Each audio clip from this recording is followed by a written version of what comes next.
გაიგონებ ბატონო მოსამართლე ჩემი ხმა? ხო, მე როგორც მოქალაქე მაქვს უფლება თავისუფალი მქონდეს ჩემი აღსარებლობა და ეს ჩემი კონსტიტუციური უფლება დარღვეული იყო სახელმწიფო ორგანოს პოლიციის მიერ მეტი არავითარ ფაქტს და ინციდენტს აქ არ გქონია ადგილი. გასაგებია.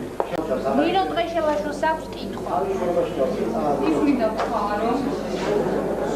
დარბევამდე თავდაპირველად მოვიდა ორი პიროვნება. სურათებზე აღბიჭდილია ერთი სახელებიც იმას მუგზარი ქვია.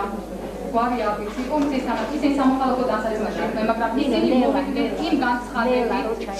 იმ განცხადებით, რომ მას ზალი უნდა მიეყვანათ პოლიციის სამმართველოში, ზალყეშელაშვილი. ჩვენ ვეკითხებოდით, ეს ბრძანება გაქვთ რაიმე უწყება ამისი ოფიციალური, მათ გითხრეს, რომ არა, თქვენი ნებით უნდა წამოხვიდეთ, მაგრამ ჩვენ უმართავთ, რომ ჩვენი ნება ეს არ არის. ისე რომ ისინი იყვნენ იმით მოსული იმ ბრძანებით პოლიციის სამმართველოდან, ერთი იყო პოლიციის ფორმით, მეორე სამოქალაქო ფორმით, ისინი მაგ სურათებში არიან აღბიჭდილი, აქ ორი აზრი არ არსებობს, რომ ის დააზუსტეთ ფოტოებზე, რომ დავაზუსტეთ მე. ბატონო ეს არის აღნიშნეთ ერთი პირველი სურათი. აი ეს ორი პიროვნება. აი დავნობროთ პოლიციის ფორმით მეორეს ეს პიროვნება მას პირობზე ეს თქვენ ეს არის თორე თანამშრომელი პოლიციაში ეს კინოგზარი ну ამას კითხება რა მოხდეს ფორმით თანამშრომელი ეს ორი იყვნენ მოსული იმ ბრძანებით რომ ზალი დაიყვანა და დაიყვანა პოლიციის განყოფილებაში მაგრამ ჩვენ მათ არ წავყვებით ჩვენ ვთქვით რომ ჩვენ წინა დღეს ვიყავით იქ და ვისაუბრეთ და ჩვენ ვფიქრობთ რომ რაღაც დონეზე გაიგო ეს საკითხი თუმცა მათ უფლება არც ჰქონდათ რომ მეორე დღეს ჩვენი წავიყვანეთ ისინი წავიდნენ 20 წუთის შემდეგ დაახლოებით მოიჭრა ბატონი გივი ეკისაშვილი და მაშინ მოხდა ეს მიკროფონის ართმევა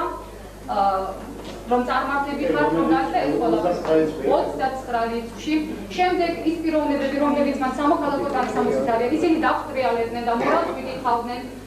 ჩვენი აღსარებლობის თემაზე რა უნდა გწამდეს და როგორ უნდა გწამდეს ისინი ამბობდნენ რომ პოლიციის სამმართველოდან იყვნენ ზოგი ფორმიანი ზოგი უფორმო 20 წუთის შემდეგ მათ დამატებითი ძალები შემოუერთდათ რომელსაც ჩვენ სახეებზე ვიცნობთ ზოგი იყო ბაზრის დაცვიდან გიგანტური აღნაგობის მათ წინიდან გადაგვიკეთეს გზა მაგრამ ის პიროვნებები რომლებიც გამოყვნენ ამ შეკრების ტერიტორიიდან ისინი ჩვენს უკან იყვნენ მოგვიმწყდეს ალყაში და ეს მოხდა იქ ამიტომ მე ვფიქრობ აქ ორი აზრი არასდროს სურათები არის მეტი რა შეიძლება ამაზე მეტი დამადასტურებელი ფორმით მოსული ლუგზარი რომელიც არის პოლიციის თანამშრომელი რომლებიც იყვნენ მოსული ბრძანებით რომ ზაილის დაეყვანათ ვფიქრობ რომ ყველაფერი იქ ჩარდა ლუგზარი ფოტო ლუგზარი ნინო გადაეცით სასამართლოს ხო იქ ხალხების მეკითხვაზე პასუხი ფოტოები სასამართლოს გადაეცით შეგიძლია იბატონო მაგრამ სუედები ვიქორა თუნდაც ის დაკოპებები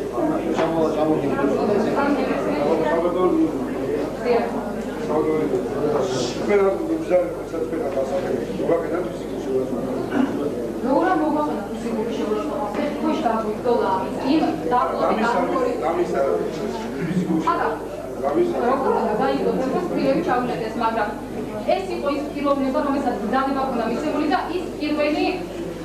დაეჯაჯურა ასე ვთქვათ ზალყეშელაშვილს რომ აიყვანა მას ჰქონდა პირადად მიცემული იქ იყვნენ ძალიან ბევრი მაგრამ რა თქმა უნდა ეს ბრძანება მოდიოდა პოლიციის სამმართველოს უფროსისაგან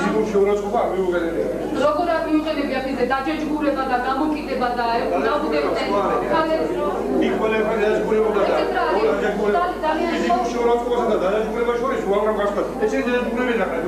ძალიან გავწადე ჩემ აგებას ჩვენ ვახსოვთ მეუბნები დაჯაჯურება მე გეუბნები თექვეშ გაგვიგდეს და ცემეს თექვეშ გაგვიგდეს და ცემეს ეხლა სხვანაირად რა ჩემ პროგრამაში არა მე გიყვით უგებასა მე პასუხი გაგეცე გიზმეთ ბატონო სამართლე მათ ცემეს კატოს დაუჭირეს ნახაბერიძეს ხელში ხელი მას სიცხლი მოსდიოდა და ინსტიტუტო მეოთხე საუკუნეში ხობო ჩვენ ხალხში სიცხლი მოსდიოდა პირიდან გოჩა ჩალიცილი წყვილები და სიცხლი რო დავინახეთ ეს ყველაფერი ამაზე ძელი იყო ისინი ხალხსაც არიდობდნენ რა თქმა უნდა ზალის თავში ჩაარყეს და იყო ერთი არ ვიცი მე სად შეიძლება ეს მოხდეს აი ესეთი სცენა შეიძლება მეოთხე საუკუნეში საქართველოში